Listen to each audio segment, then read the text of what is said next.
पढ़ने के बाद हृदय स्वीकार नहीं कर पा रहा कि ढोल गवार शूद्र पशु नारी सकल ताड़ना के अधिकारी जी।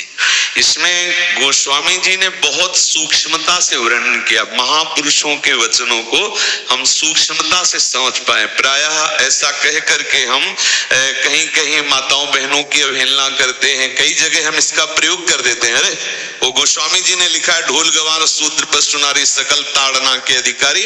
अब इसकी व्याख्या सूक्ष्मता से सुने और विचार पूर्वक। शास्त्रीय प्रमाण के अनुसार ढोल है ना, ढोल को ताड़ना चाहिए। ताड़ना मतलब उसको ठपाक चाहिए, और बेताल नहीं।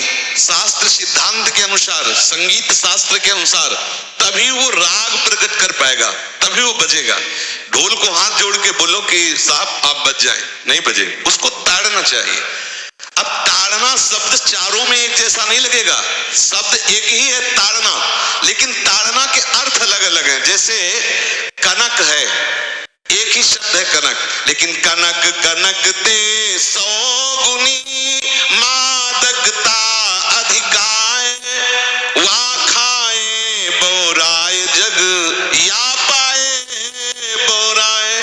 बोले कनक ही शब्द है।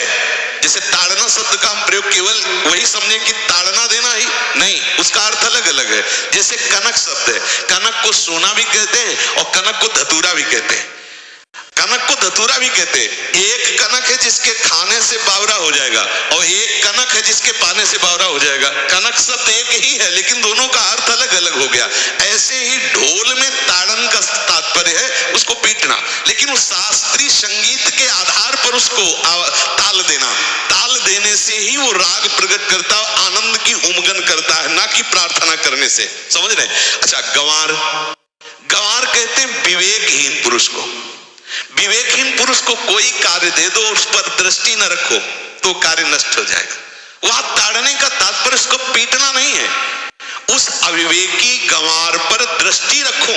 जो आपने कार्य सौंपा है, जो भी कार्य उसका है, उस अविवेकी पर दृष्टि रखना ताड़ना हुआ। उस पर दृष्टि रखो, क्योंकि वो अविवेकी गंवार है, वो कार्य प्रणाली ठीक जानता नहीं। आप जहां त्रुटि होता संभाल लेना तो वो संभल जाए, क्योंकि वो गंवार है। और शूद्र, शूद्र का तात्पर्य होता शूद्र। वैसे जो वर्ण व्यवस्था में शूद्र का प्रादुर्भाव सबसे श्रेष्ठ जगह से प्रादुर्भाव है। वर्णन आता है ब्राह्मणोष मुखमासी बाहु राजन्य कृतः उरुददस जद्वैश्या पदभ्याग्यं शूद्रो जायत। भगवान के श्री चरणों की ही वंदना होती है प्राय। आपने देखा सबके श्री चरणों की, और शूद्रों का प्रादुर्भाव श्री चरणों से हुआ है। कोई ऐसा न समझे कि शूद्र का मतलब निकृष्ट होता है। यहाँ शूद्र का तात्पर्य, जब से किसी से कहते हैं कि शूद्रवत आचरण करता है, मतलब शास्त्र विरुद्ध सदाचार के विरुद्ध आचरण करना शूद्रवत आचरण की तरफ संबोधन किया जाता है। यहाँ कहा गया कि शास्त्र की सम्मति, शास्त्र के शासन के अनुसार आचरण हो, सदाचार परायण हो। शास्त्र जिसके लिए जो विधान करता है, शास्त्र शासन स्वीकार करना, यहाँ शूद्र के ताड़न की बात कही गई। यहाँ शूद्र ताड़न का तात्पर्य डंडे से प्रहार करना नहीं, समझना। और जो चौथा कहा गया नारी, अगर स्त्री को हम ये कहें कि ताड़न से ही वो केवल काबू में रहती है, तो राष्ट्र में अपने प्रसिद्ध लक्ष्मीबाई जैसी कोई सामर्थ्यशाली वीरांगना, कोई वीरों सामने बड़े बड़े वीरों के दांत खट्टे कर दे, ऐसी बहादुर सिंहनी हुई, अंग्रेजों के दांत खट्टे कर दिए। अगर कोई समझे कि नारी केवल ताड़ने के लिए है तो उसकी मूर्खता है। पुरुष और नारी का समान प्रादुर्भाव हुआ है। भगवान ब्रह्मा के श्री अंग से दाहिनी तरफ से महाराज मनु और बाईं तरफ से उनकी पत्नी उनका प्रादुर्भाव हुआ शतरूपा। शतरूपा, अब आप बोलो एक ही शक्ति के दो भाग हो गए, एक पुरुष रूप धारण कर लिया, एक नारी रूप धारण कर लिया। अब यहाँ विचार जो है कि उस नारी के ऊपर ताड़न शब्द का क्या प्रयोग है। जैसे आप मार्ग में चले जा रहे हैं और आपने दृष्टि चूक कर दी और नारी आपकी स्त्री पीछे चल रही, तो कोई हमला कर सकता है, क्योंकि वो रत्न है। 14 रत्नों में एक रत्न स्त्री रत्न भी है। स्त्री को रत्न कहा गया है। भगवान श्री राम जब वनवास में जा रहे हैं तो सिया जी को आगे नाव में जब चढ़ाना होता तो पहले सिया जी को चढ़ा, सीए चढ़ाई चढ़े रघुराई, पहले आगे। दृष्टि रखो, दृष्टि चूक गई तो रत्न है, यहाँ दृष्टि रखना। शासन मतलब उसको पिटाई करना नहीं कि जैसे ढोल को पीटा जाता है ऐसे स्त्री को पीटा जाए, शूद्र को पीटा जाए तो गंवार को, ये व्याख्या नहीं है, ये मूर्खता है, इसे व्याख्या नहीं कहते। जैसे कनक शब्द के कई अर्थ होते हैं, ऐसे ही ताड़न शब्द का यहाँ अलग अलग प्रयोग है। स्त्री के ऊपर दृष्टि रखो। किस भाव की दृष्टि रखे? क्योंकि वो हमारे यहाँ रत्न की तरह है, कहीं कोई ऐसा न हो कि कुदृष्टि वाला कोई उस पर हमला कर दे।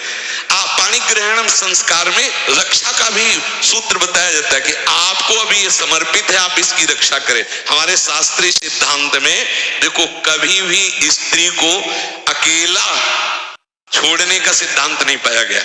अगर शास्त्रीय सिद्धांत, बच्ची है तो माता पिता के शासन, थोड़ी बड़ी हुई तो भाई आदि के बीच में, और बड़ी हुई तो पति के, और बड़ी हुई तो पुत्रों के, मतलब एक सानिध्य का एक दृष्टि रखी गई है कि यदि आप अपनी दृष्टि में रखेंगे तो उसका मंगल नहीं होगा, उसका हित नहीं होगा।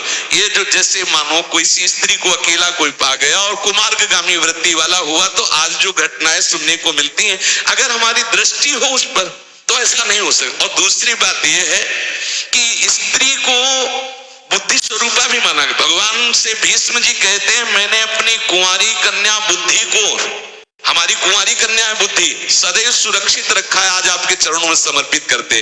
तो शास्त्र शासन के द्वारा बुद्धि को सदैव अपने अधीन रखो, कहीं बुद्धि कुमार्गगामी ना हो जाए। यहाँ स्त्री के ताड़न का केवल एक सूत्र है कि आप उस पर दृष्टि बनाए रखें, कहीं स्त्री रत्न कहीं अपवित्र ना हो जाए, कहीं दूसरे का किसी तरह से कुमार्गगामी लोगों का ऐसा कोई बर्ताव ना हो जाए, इसलिए सावधान। वहां उसको पीटने का शब्द नहीं है कि ढोल गवार शूद्र पशु नारी सकल ताड़ना के अधिकारी। ताड़ना का तात्पर्य वहां पीटना नहीं तो विद्वता में देखो तो एक से एक, साधुता में देखो तो एक से एक, वीरांगना देखो एक से एक, ऐसा नहीं कह सकते। क्योंकि जो सामर्थ्य पुरुष में वही सामर्थ्य भगवान ने स्त्री में भी दी, क्योंकि भगवान के ही दो रूप हैं, एक स्त्री और एक पुरुष, समझ रहे ना। तो इसमें एक ताड़न शब्द का कई अर्थ होता है। भगवान की साक्षात शक्ति स्त्री है। अगर कोई इस भाव से देखे कि स्त्री तो केवल ताड़ना मतलब केवल गाली दे के बात करना, ऐसा नहीं।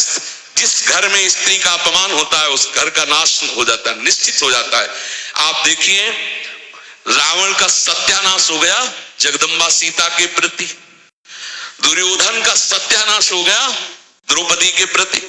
जहां स्त्री का अपमान हो जाए, अगर कोई ये समझे कि स्त्री केवल मतलब जैसा हम चाहे वैसा व्यवहार करे, तो अगर नाश ना हो जाए तो हमें बता देना, क्योंकि भगवान की वो शक्ति है। अगर उसे तुम सोचो कि हम ताड़न करें, जैसे ढोल को ताड़न करें ऐसे ताड़न करें, तो तुम्हारा नाश हो जाएगा।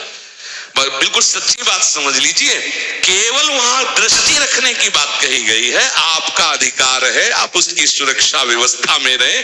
और एक वृत्ति होती है, अगर शासन ना हो तो हमारी बुद्धि भ्रष्ट हो जाए, हमारी बुद्धि भ्रष्ट हो जाए, आपकी बुद्धि भ्रष्ट हो जाए। भगवान का भय, शास्त्र का भय, लोक मर्यादा का भय, ये हमको सुरक्षित रखता है। इसलिए दृष्टि रखने की आवश्यकता है कि वो पवित्र रहे, वो सुरक्षित रहे, ना कि उसको पीटने के लिए यहाँ संबोधन किया गया गोस्वामी तुलसीदास जी ने। इसलिए सावधानी पूर्वक अपनी वृत्ति को पावन रखते हुए महापुरुषों के वचनों को समझने की चेष्टा की जाए। गोस्वामी जी ने जो यहाँ कहा, ढोल गवार शूद्र पशु नारी सकल ताड़ना के अधिकारी, तो ताड़ना का अलग अर्थ है, अलग अलग। जैसे ढोल में ताड़ना, तो वैसे ही सब जगह नहीं ताड़ना लगेगी। आप देखो, पशु जो है, चालक जो घुड़सवार होता है उसको ताड़ना एड़ी से देता है। अपने चालक जो होता है घुड़सवार एड़ी से।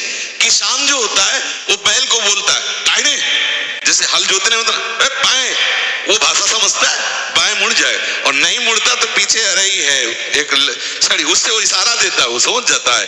पशु को अपने इशारे से चला लेते। अब उससे कहे, खड़ा होके हाथ जोड़ के कहे कि भैया बैल देवता अब थोड़ा दाहिने मुड़ जाओ, तो नहीं मुड़ेगा।